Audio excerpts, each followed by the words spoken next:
मैं सबसे पहले इस गर्मी में यहाँ ये चुनाव एक जनसभा हो रही है, आसपास न कोई कॉलोनी दिखाई दे रही है, न कोई ऐसा बड़ा गांव दिखाई दे रहा है।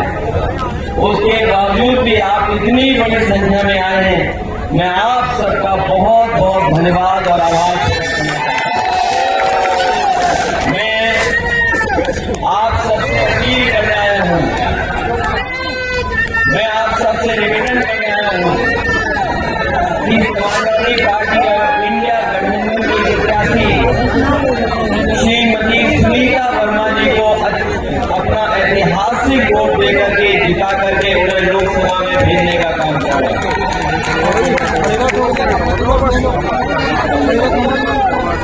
मुझे याद है कि मेरठ की टिकट को लेकर के बहुत चर्चा हुई है। मेरठ की टिकट को लेकर के लगातार चर्चा होती है। न केवल हमारे दल में उसकी चर्चा थी, बल्कि जो दूसरा दल है उसमें भी बहुत बड़े पैमाने पर चर्चा रही।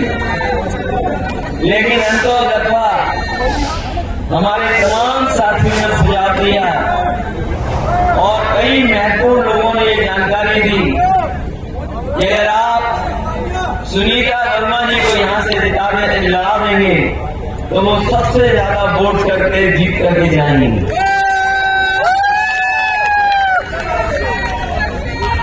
योगेश वर्मा जी, सुनीता वर्मा, इनके पर्चे किए और इनका पर्चे नहीं होना है, सब आप लोग जानते हैं। इनके बारे में आप सब लोग परिचित हैं और जिस तरह की लड़ाई इस बार छिड़ी हुई है उसके बारे में भी आपको जानकारी होगी। मैं जब हवाएं तेज चलती हुई देख रहा था, मैं देख रहा था ये दोबारा नीचे तक आ जा रहा था। ये ऐसी पश्चिम की हवा चली है कि पश्चिम की हवा ने सब पलट दिया। बताओ ये पलटने वाली हवा थी कि नहीं थी पहले से? और वो दूसरी दल की फिल्म को, उनकी फिल्म के शो को फ्लॉप शो बोल रहे थे। बताओ पहले शो में भारतीय जनता पार्टी की फिल्म फ्लॉप हो गई कि नहीं हो गई फ्लॉप? न केवल उनकी फिल्म फ्लॉप हुई है, अब उनकी कोई घिसी पिटी कहानी सुनना नहीं चाहता है,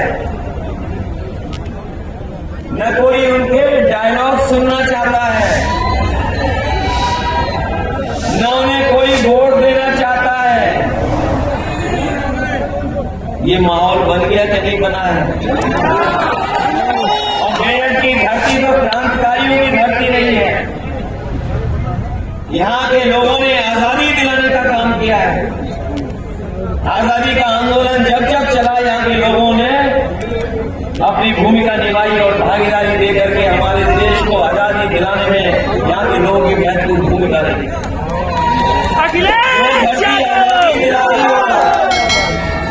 बताओ बीजेपी से आजादी दिलाओगे कि नहीं दिलाओगे? आप बीजेपी से आजादी चाहते हैं कि नहीं चाहते हैं आप लोग? और बीजेपी के लोग 10 साल बाद आए हैं, इनके 10 साल का हिसाब किताब अगर हम पूरे 10 साल के कार्यकाल का हिसाब किताब लगाएं तो हमारे किसान भाई जानते होंगे सबसे ज्यादा दुखी और तकलीफ हो रही है। उनको सबसे ज्यादा संकट में डालने का काम किया इन्होंने। यहाँ के लोग बड़े पैमाने पर किसान आंदोलन को मजबूत बनाने के लिए दिल्ली जाकर के आंदोलन को मजबूत बनाए। अगर उन्हें संघर्ष करना पड़ा होगा, संघर्ष किया। और जिस समय बीजेपी के लोगों ने 3 काले कानून लागू किए थे, उस समय यहाँ के और खासकर पश्चिम के किसानों ने जाकर के धरना दिया था दिल्ली में। यहाँ के किसान, यहाँ का नौजवान अगर निकलना चाहता था धरने के लिए तो उनके ट्रैक्टरों को पकड़ लेती थी पुलिस, ट्रैक्टर में डीजल नहीं भरने देती थी। लेकिन यहाँ का किसान, उस प्रदेश का किसान और देश का किसान उससे घबराया नहीं, वो लड़ता रहा, सालों साल बैठा रहा। 1000 किसान शहीद हो गए, लेकिन किसानों ने आंदोलन को नहीं छोड़ा और अंतर्गतवा सरकार को तीनों काले कानून वापस लेने पड़े। तीनों काले कानून वापस हो गए। आंदोलन कर रहा है, अपनी एमएसपी की मांग कर रहा है। एमएसपी को लेकर के कानूनी अधिकार मिले किसानों को, लेकिन ये सरकार अभी भी सुन नहीं रही है। हम अपने किसान भाइयों को कहना चाहते हैं, समाजवादी पार्टी और इंडिया गठबंधन जिस समय जीतेगा तो हमारे किसानों को एमएसपी का अधिकार देकर के उनको खुशहाल बनाने का काम होगा। वो लोग कहते हैं कि गरीबी नहीं मिटेगी, हम उनसे कहना चाहते हैं कि जिस समय हमारा किसान खुशहाल हो जाएगा, गरीबी अपने आप मिटना शुरू हो जाएगी। गरीब खुशहाल होगा, किसान खुशहाल होगा तो गरीबी भी मिट जाएगी। जिस सरकार ने किसान को धोखा दिया हो और नौजवान जिसकी सरकार में परेशान रहा हो, वो सरकार बचेगी कैसे? हमारे नौजवानों को याद होगा, ये नौजवान पढ़ लिख करके मेहनत करके कोशिश कर करके परीक्षा की तैयारी करते हैं।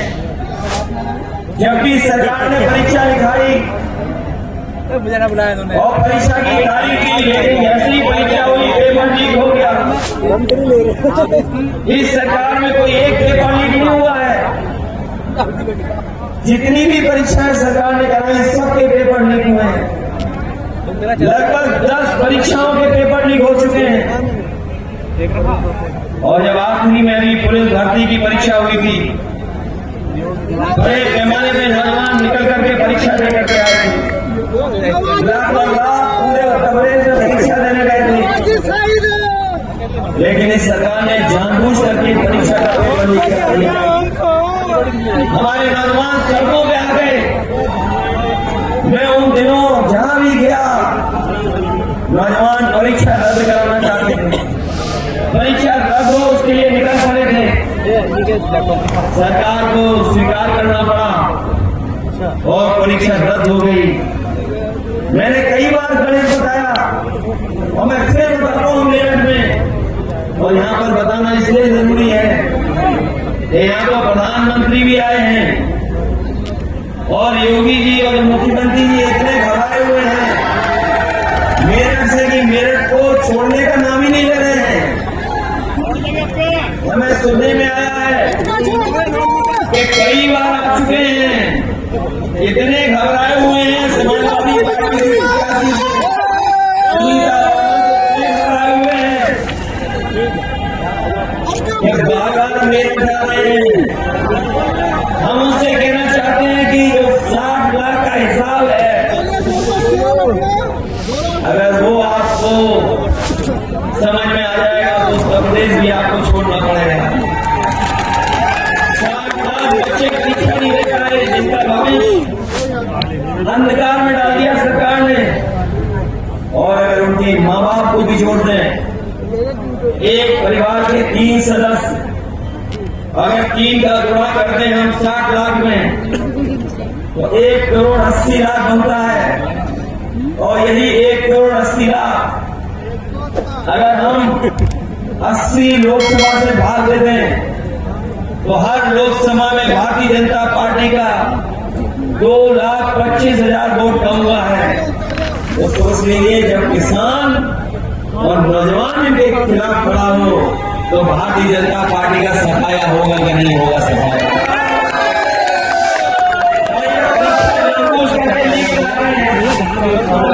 इसलिए लीक कर रहे हैं क्योंकि नौकरी न देने के लिए।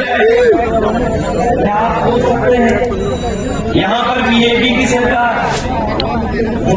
परीक्षा लीक हो रहे पेपर, वो बीजेपी की सरकार, थोड़ा जगह बीजेपी की सरकार। और अगर ये लोग सावधान होकर होते तो अब पेपर लीक नहीं होता, हमारे नौजवानों का भविष्य बन जाता है। उन्होंने केवल परीक्षा लीक से हमारे नौजवानों का भविष्य नहीं खराब किया, बल्कि अपनी भी ऐसी आधी अधूरी नौकरी मेरा नौजवान और पश्चिम से लेकर के उत्तर प्रदेश का नौजवान कभी स्वीकार नहीं कर सकता है। यहाँ पर फौज में भर्ती होने के लिए सबसे ज्यादा नौजवान तैयारी करता है। हम अपने नौजवानों को कहना चाहते हैं, समाजवादी और इंडिया गठबंधन की सरकार बनेगी तो अग्निवीर जैसी व्यवस्था लागू नहीं होगी। जैसे पहले फौज की भर्ती होती थी, पक्की नौकरी और जीवन भर पढ़ने कहने का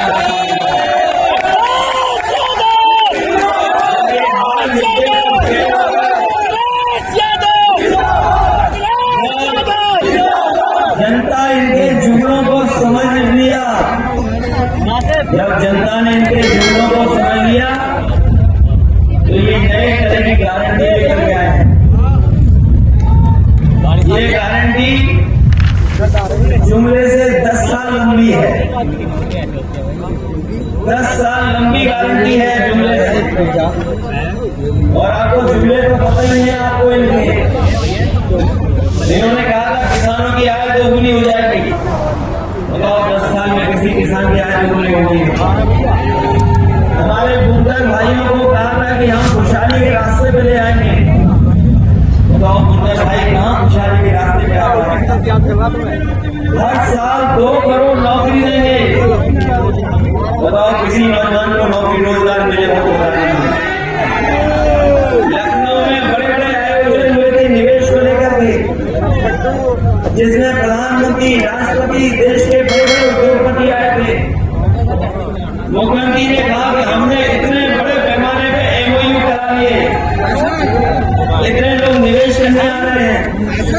और मेरठ में कोई नया कारखाना या आसपास कोई नया जमीन देकर के कारखाना लगा हो तो लगा दो, कोई कारखाना नहीं लगाया।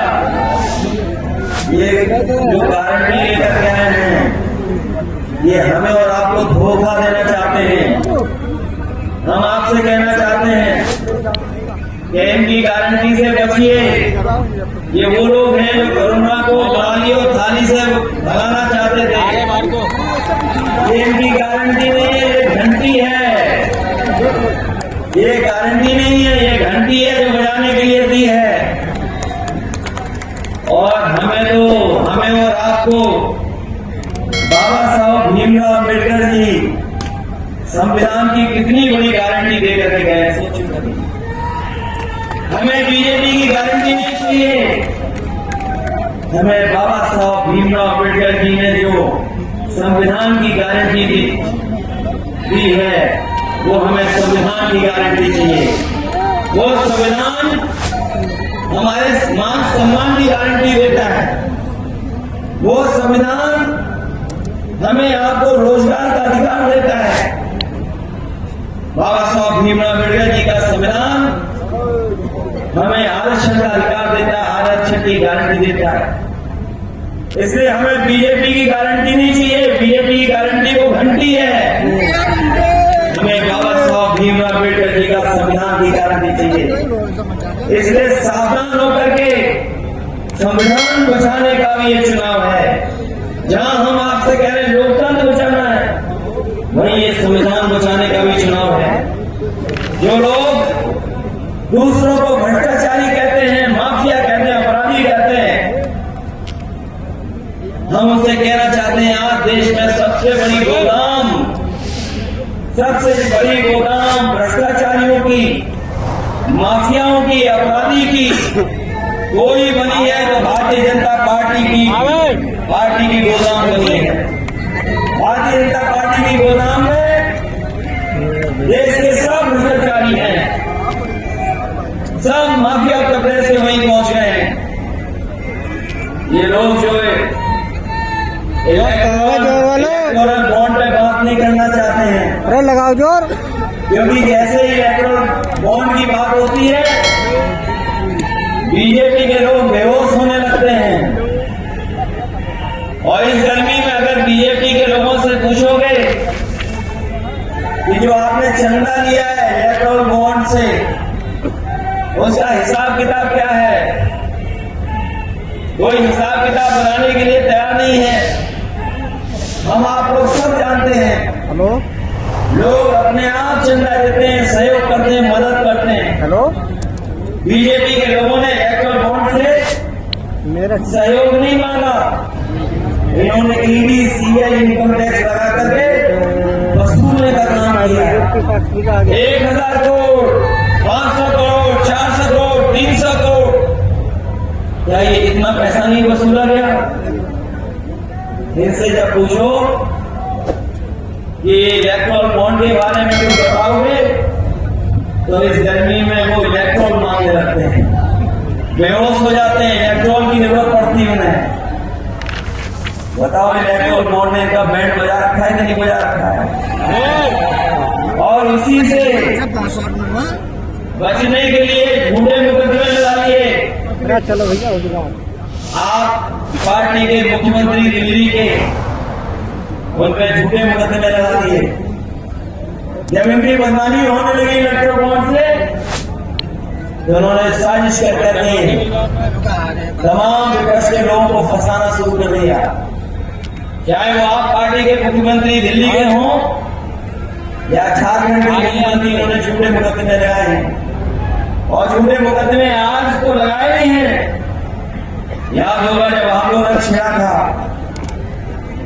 2 अप्रैल को सबसे ज्यादा दलितों का मुकदमे अगर किसी ने लगाए थे तो भारतीय जनता पार्टी ने लगाए। हमारे बहुत सारे नेता हैं, आप में से भी लोग होंगे जिन पे झूठे मुकदमे लगे होंगे।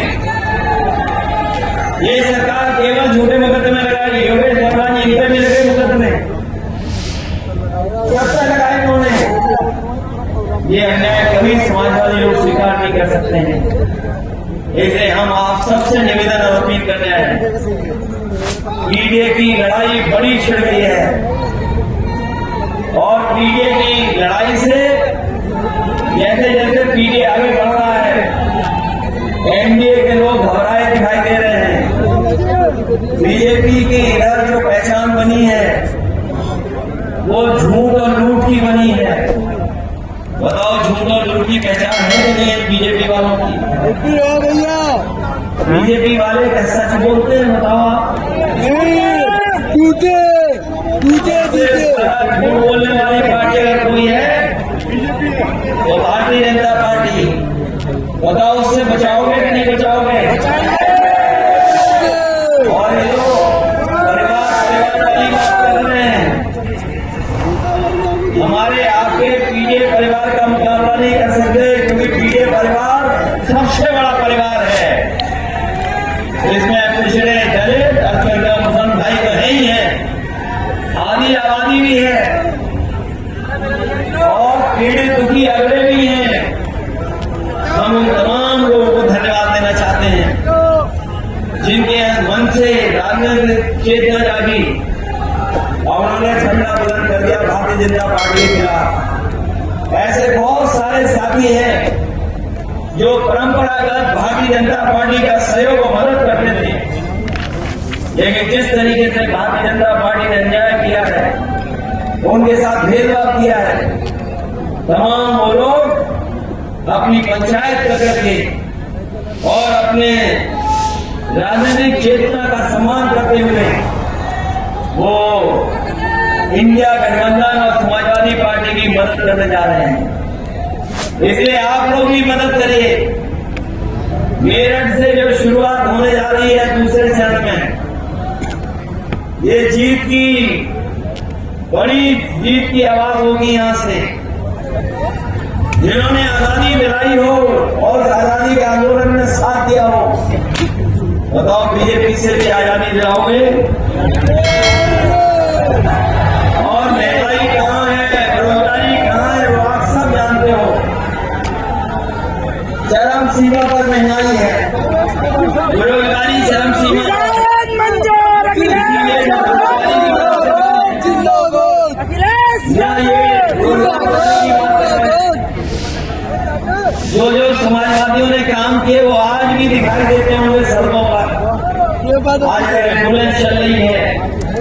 और अगर आप फोन मिलाते होंगे एम्बुलेंस के लिए, तो एम्बुलेंस आपकी मदद करने पहुंचती है।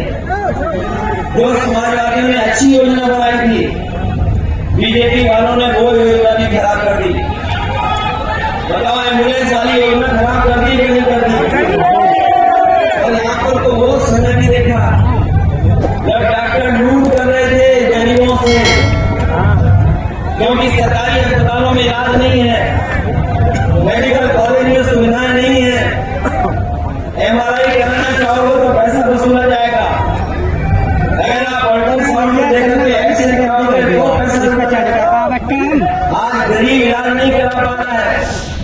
इन बीजेपी के लोगों ने 10 साल दिल्ली के और 5 साल उत्तर प्रदेश में एक भी कोई ऐसा जिला अस्पताल नहीं बनाया जिसमें गरीब का फ्री इलाज हो जाए। समाजवादी सरकार थी, फ्री इलाज गरीबों को मिलता था, मदद होती थी गरीबों को। इसी तरह पुलिस के लिए 100 नंबर दिया था रिस्पॉन्स सिस्टम, फोन मिलाकर के पुलिस पहुंचती थी। और जब से 100 नंबर बीजेपी वालों ने 112 कर लिया, अगर बीजेपी वालों ने 100 का 112 किया तो हमारी पुलिस को भी लगा कि हमारा भी रेट बढ़ जाना चाहिए। बताओ, रेट बढ़ गया कि नहीं बढ़ गया? लूट है कि नहीं है? पूरे उत्तर प्रदेश में कई घटनाएं हैं।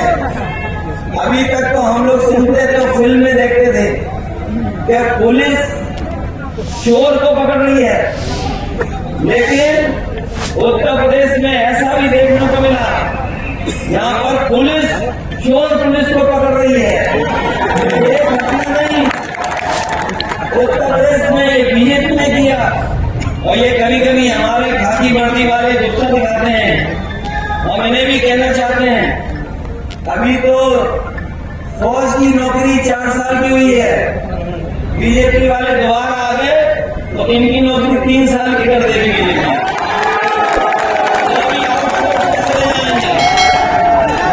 ये लोग भी आउटसोर्स 3 साल नौकरी करेंगे, फिर आपके और हमारे साथ नारे और गांव में खेतों में घूम रहे होंगे। मेरा ये साथी जो लैपटॉप दिखा रहा है, मैं आपसे कह सकता हूं ये बात, जहां कहीं भी किसी को किसी परिवार में और किसी भी मार्ग में नहीं बचा होगा जिसमें समाजवादियों को लैपटॉप न पहुंचा हो। हम लोगों ने लैपटॉप बनाया था और आज भी चल रहा होगा। बहुत सारे साथियों के घर परिवार के किसी सदस्य में रहा होगा, और जब भी इसको ऑन करोगे तो हमारे और नेताजी की फोटो दिखाई देगी, दूसरे की नहीं दिखाई देगी। हमारे बीजेपी के सरकार के लोगों ने, मुख्यमंत्री लैपटॉप नहीं बांट पाए, उन्होंने पता नहीं कहां से ठगा हुआ स्मार्टफोन बांटा है। और जो तस्वीर हमारी आती थी, नेताजी की आती थी, उसकी भी नकल कर ली स्मार्टफोन में, और जिससे ना चल पाता है वो चल नहीं पा रहा है। अगर आपने हमारा घोषणा पत्र पढ़ा होगा या हमारा विजन डॉक्यूमेंट पढ़ा होगा, तो हम लोगों ने क्या कहा है कि ये जो राशन मिल रहा है इससे हमारे गरीबों का स्वास्थ्य नहीं बेहतर हो रहा है। इस राशन में वो जो पौष्टिक चीज होती है वो नहीं दे पा रहे हैं। इधर शहरों में संपन्न लोग पैकेज का बड़ा पैकेज आटा लेते हैं, बड़ी बड़ी कंपनियां ब्रांडेड आ गई हैं जो आटा बेच रही हैं। इसलिए हमने अपने घोषणा पत्र में लिखा है कि अपने गरीब लोगों को पौष्टिक आटा भी देंगे और संग में डाटा भी फ्री देंगे। बताओ, आज के जमाने में बताओ कहीं डाटा से कुछ कर सकते हो? और डाटा इसलिए जरूरी है कि मोबाइल से आप शॉपिंग कर रहे हो, मोबाइल से आप खाना मंगा ले रहे हो, कंप्यूटर से आप और काम कर ले रहे हो। तो इसलिए समाजवादियों ने अपने विजन डॉक्यूमेंट में कहा है कि आटा तो देंगे ही देंगे, फ्री, लेकिन इसके साथ डाटा भी देंगे। आदमी व्हाट्सएप चला रहा है, बताओ व्हाट्सएप मोबाइल चला रहे हो कि नहीं चला रहे हो? आटा चाहिए पेट के लिए और डाटा चाहिए दिन रात जो आप मोबाइल पे बैठे रहते हो।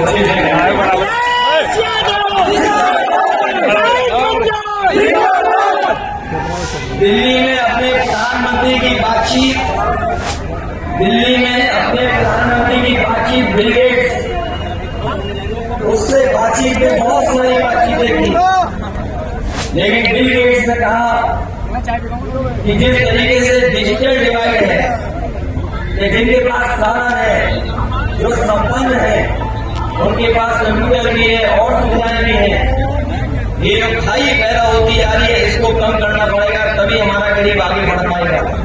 तो उन्होंने डिजिटल डिवाइड के लिए कहा और हम समाजवादी को गर्व है। नौजवानों चाहे गूगल करके देख लेना, अमेरिका में बहुत सारे स्टेट, बहुत सारे सिटीज में आज सरकारें लैपटॉप दे रही है गरीब परिवारों को फ्री।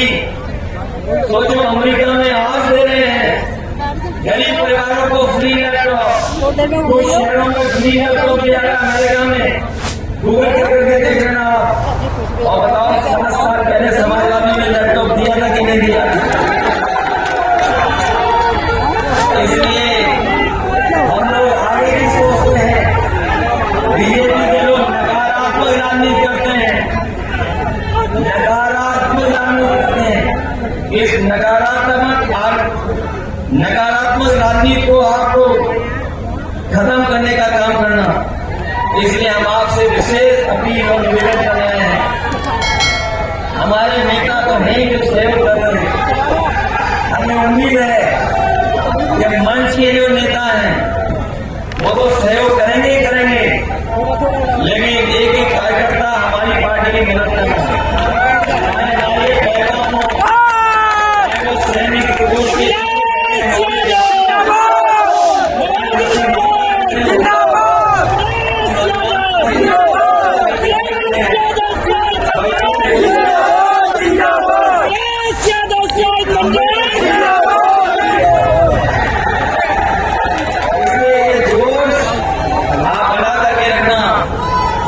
संविधान बचाने का चुनाव है। आप मतदान के लिए सावधान रहना और अपने बूथ की चौकीदारी करना। बूथ की चौकीदारी करोगे कि नहीं करोगे आप? इसलिए मदद करना आप लोग। आज जो साथी समाजवादी पार्टी में शामिल हुए हैं, बंद कर दिया।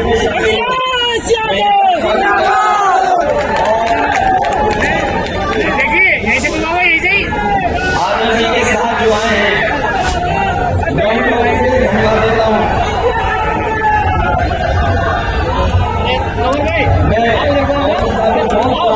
बुला रहे हैं, कहाँ को निकालेंगे? कहाँ को निकालेंगे? नौजवानों के साथ लगातार संघर्ष करते रहे, मैं इनका स्वागत करता हूँ, बधाई देता हूँ। साथ ही साथ